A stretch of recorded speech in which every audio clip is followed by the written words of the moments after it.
There is a stretch of coastline in suburban Mumbai, 6 kilometres of sand and rock at Versova beach, through which approximately 95% of India's international internet bandwidth passes. 15 of the country's 17 international transoceanic fibre optic cable systems make landfall here, making it one of the most important gateways for India's overseas data traffic. Every financial transaction that crosses India's borders, every cloud computing workload routed through Mumbai's data centres, every video call between Bangalore and Boston, travels through fibre optic strands thinner than a garden hose buried beneath this beach. This is not a metaphor. It is a measurable geographic single point of failure. For a nation that consumed a significant share of global internet traffic in 2025, where average monthly data usage per user now exceeds 30 gigabytes across 4G and 5G networks, whose digital economy is projected to exceed $1 trillion by 2030, and whose IT services exports cross $220 billion,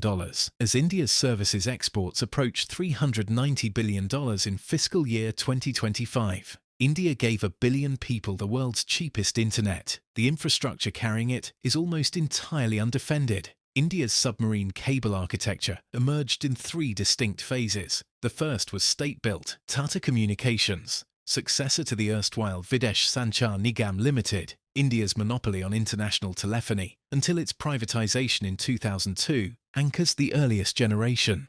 It operates landing stations in Mumbai, Chennai, and Kochi, serving the Flag and Tata global network systems that connect India westward to Europe via the Red Sea and eastward to Singapore. Bharti Airtel entered through the CME-WE consortium cables, the Southeast Asia Middle East Western Europe systems that have been the workhorse of intercontinental data traffic for 3 decades. BSNL, the state carrier, built India's first sovereign subsea link, the Bharat Lanka cable system, connecting Tuticorin to Sri Lanka. Then, in August 2020, BSNL completed the Chennai to Andaman and Nicobar Island cable, a 2,312-kilometre artery that transformed the archipelago's connectivity and, critically, strengthened India's surveillance and communications footprint in the Indo-Pacific. The Kochi-Lakshadweep cable, completed by NEC in January 2024, extended this strategic logic to India's Western Island territories. The newest generation is driven by hyperscale capital, Reliance Jio's India-Asia Express and India-Europe Express, built by the American firm Subcom, position India as a primary intercontinental data conduit.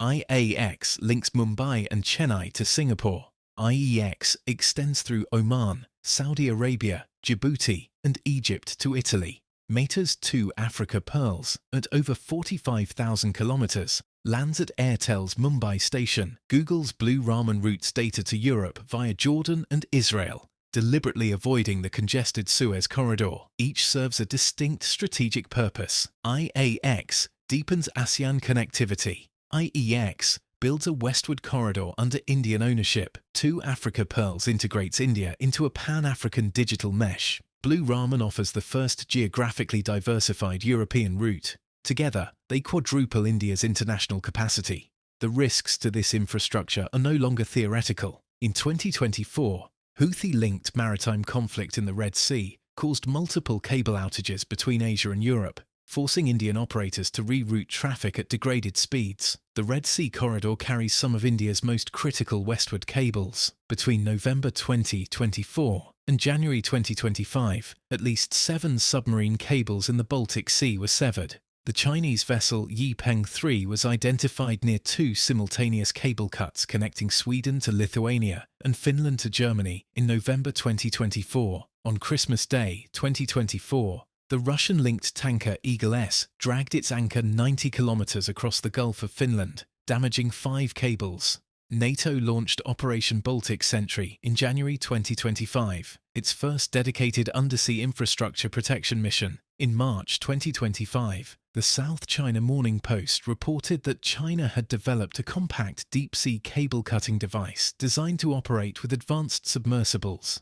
Taiwan has documented at least 11 cable damage incidents since 2023, including the seizure of a suspected sabotage vessel in February 2025. India's vulnerability is not hypothetical, it is structural. The geographic concentration at Versova means a single cyclone, seismic event, or coordinated attack could isolate the country from the global internet. India owns no domestic cable repair vessels. Its entire exclusive economic zone is served by just 2 maintenance providers, one based in Singapore, the other in Dubai. The nearest cable depot is in Galle, Sri Lanka. Repair mobilization takes days to weeks. India has not formally designated subsea cables as critical infrastructure. Landing stations lack mandatory protection by the Central Industrial Security Force. There is no unified government oversight mechanism. International precedents, like Australia's Telecommunications Act and New Zealand's Submarine Cables and Pipelines Protection Act, formalise cable protection zones in territorial waters, restricting activities like anchoring and mining, a model recommended for India by TRAI. Globally, NATO created the Maritime Centre for the Security of Critical Undersea Infrastructure, May 2024, and the Quad's Cable Connectivity and Resilience Partnership, September 2024, is developing coordination, though it lacks robust operational enforcement and rapid response capacity. India's protection architecture should rest on 6 pillars.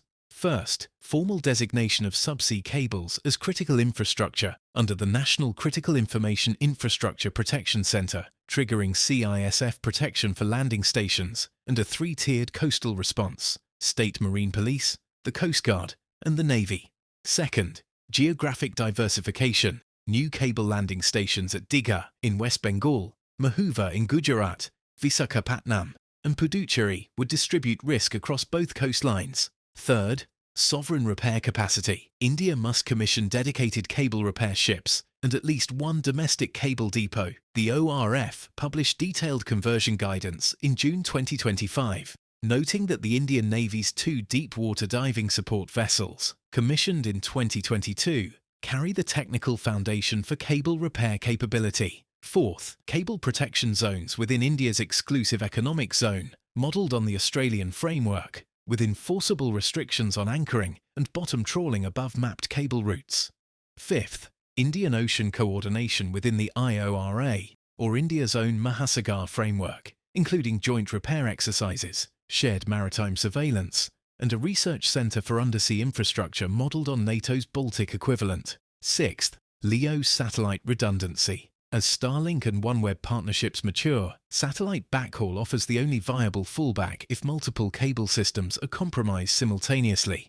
At the first International Subsea Cable Systems Conference in New Delhi in March 2025, the TRAI chairman, Anil Kumar Lahoti, stated that India accounts for just 1% of the world's cable landing stations and must expand tenfold to meet its surging data demands. India consumes 20% of global internet traffic. It hosts 3% of global subsea cables. The gap between those numbers is the gap between ambition and infrastructure. India's IT and software exports crossed $222 billion in 2024 to 25. Its financial markets process trillions in electronic transactions annually. A street vendor in Mumbai scanning a QR code plus an institutional trading floor in BKC plus A mobile banking app success screen. Every rupee of this value travels through fibre optic strands laid on the ocean floor, protected by polyethylene sheathing and the assumption that nobody would bother.